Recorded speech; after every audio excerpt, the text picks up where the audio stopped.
His hobby during the pandemic was to set up the digital gallery that's had over 10,000 viewers, a collection of maps and prints. In his personal life, he is the managing partner of Webster Pacific, a consulting firm. And in previous life, he has been the president of 3 other companies. And the most important thing is that his lovely wife, Eleanor Bigelow, is also a member of the California Map Society. So, Tom, take it away. Okay. Thank you so much, Ron. It has been just an absolute delight.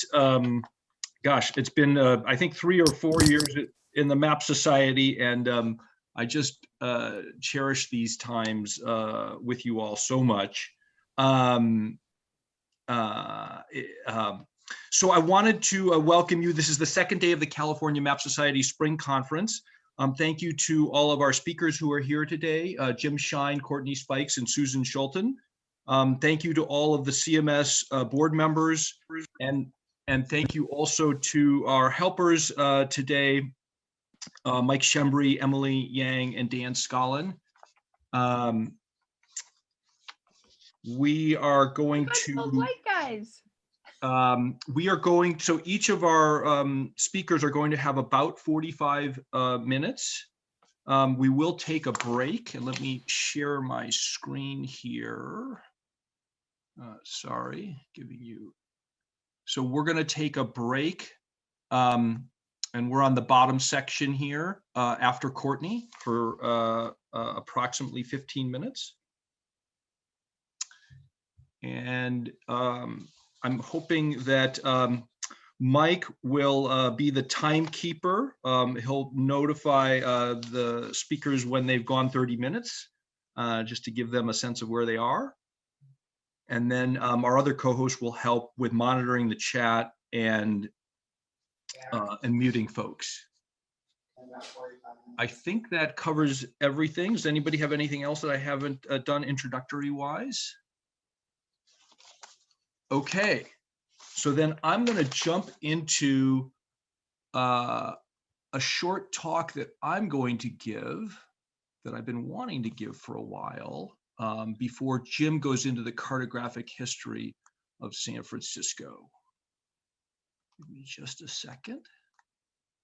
I'm going to make this big. How's that look? Ron, maybe you can unmute yourself so I can talk to somebody just to get a little feedback here and there. Yeah, okay. That's great, right. Tom. All right, great, thank you. All right, so how did it start? So it started with this guy, his name's Steve Hannon. He loves maps of Spain, and he's the president of the New York Map Society, and he infected me. He infected me with the map virus. So I went to a map fair in 2017 and 2018. I met some great people. That's Daniel Crouch between Eleanor and I at a map fair. I saw some amazing maps and met some terrific people. And this map I saw from Michael Jennings it was a little pricey for my taste. But I bought 4 maps and I had them framed. These are the maps in my house, and this one's back at my office. I wanted to hang my maps at my office, but it was filled with the building owner's art. And it's quite a collection that he has, but there were a few spots with empty walls. You can see a hallway with some empty walls, no art there. And I figured my maps could at least go in the lunchroom. But I was wrong. The owner was very particular. So I decided to put my maps up on the walls of my office. This is my office, but it got very crowded. I got more and more interested in the maps of San Francisco. And then I met this guy who also infected me. This guy is an inspiring fountain of knowledge. So Jim and I decided to host a pop-up exhibit on the maps of San Francisco. I would organize it, that's me on the left, and Jim would talk about it, that's Jim on the right. So I had the maps scanned and mounted onto poster boards.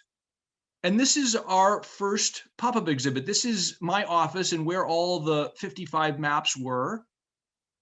And it was quite a show. We had about 50 people or so in my office looking at these maps. And there's Jim in the lower right talking.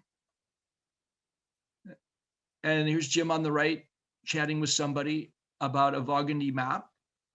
A friend couldn't make it to the pop-up, but he asked if I could bring the exhibit to his office, which we did.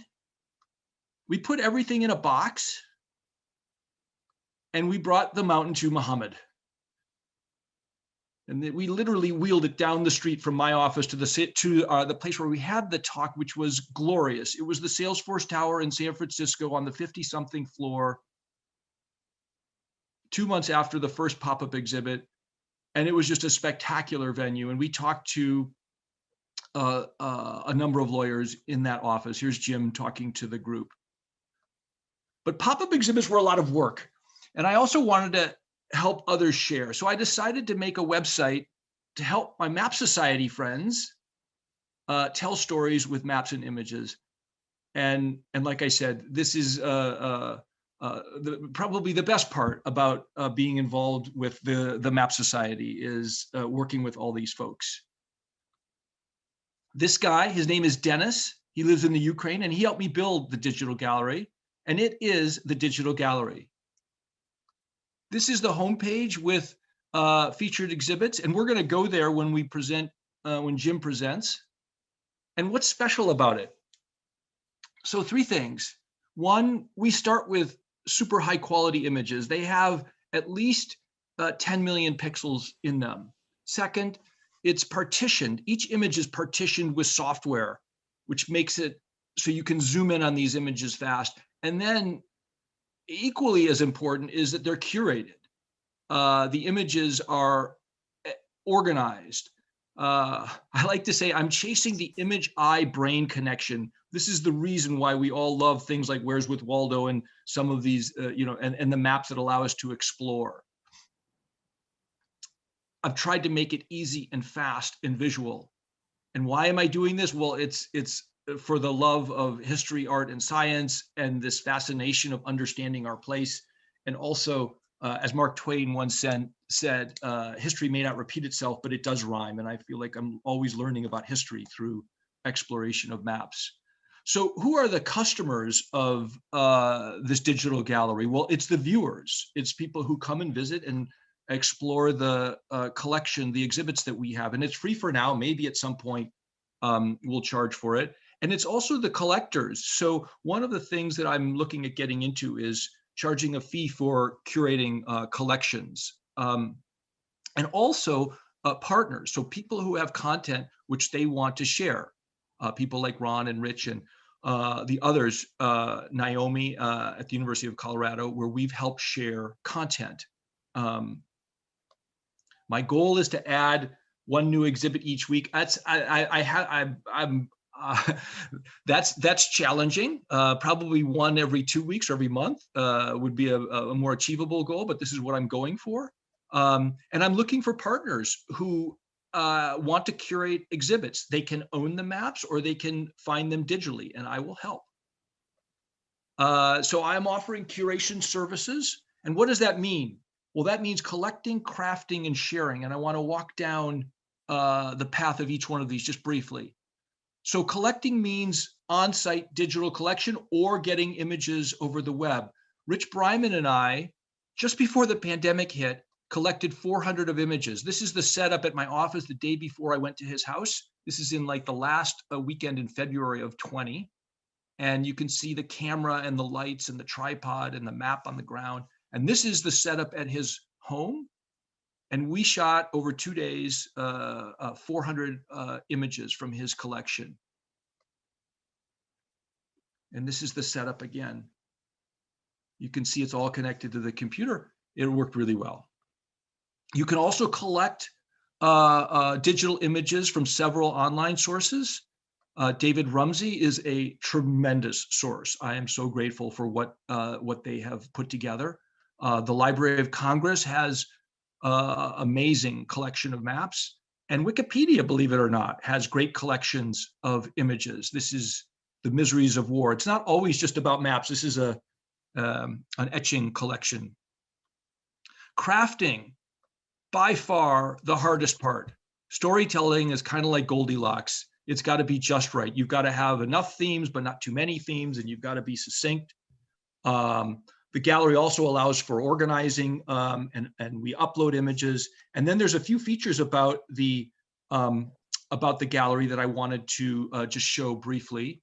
So this is exhibit text. There's one for each exhibit.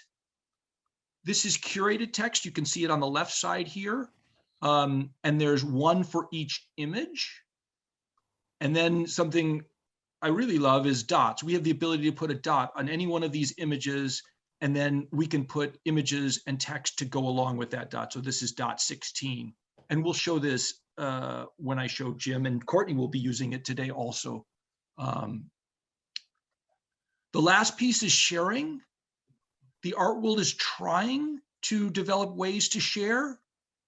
This is a product that lets you sort of virtually walk through a gallery, but trying is not doing. That's not the way that I would do it or am doing it.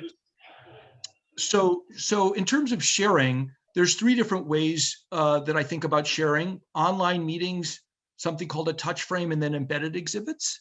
So in terms of online meetings, there's what we're doing right now. And then there's salons. So Rich and I are talking about a salon about Hogarth right now, because he's got this amazing collection of Hogarth images. And we're talking about having a small gathering, probably online, it may be hybrid, with a speaker about a particular subject. I think this is coming. This is the second way to share. I call it a touch frame. It's basically a touch screen monitor that's really big, and I just can't wait till this is available and we can explore images.